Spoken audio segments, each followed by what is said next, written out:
Hi hello welcome to our YouTube channel. നമ്മളിന്ന് passion fruit pick ചെയ്യാനായിട്ട് വന്നിരിക്കുകയാണ്. ഇതുകൊണ്ട് നിറച്ച് നിൽക്കുകയാണ്.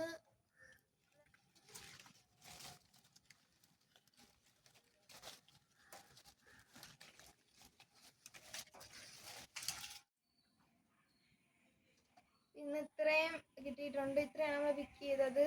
ഇനിയും നിൽക്കുന്നുണ്ട്. കൈ എത്താത്തത് കൊണ്ടാണ് ഇത്രയും നിങ്ങളെ കാണിക്കുന്നത്. അപ്പോൾ നമ്മളെ വീഡിയോ എല്ലാവർക്കും ഇഷ്ടപ്പെടുമെന്ന് വിചാരിക്കുന്നു. എല്ലാവരും സബ്സ്ക്രൈബ് ചെയ്യണം, ലൈക്ക് ചെയ്യണം, ഷെയർ ചെയ്യണം. Okay, by.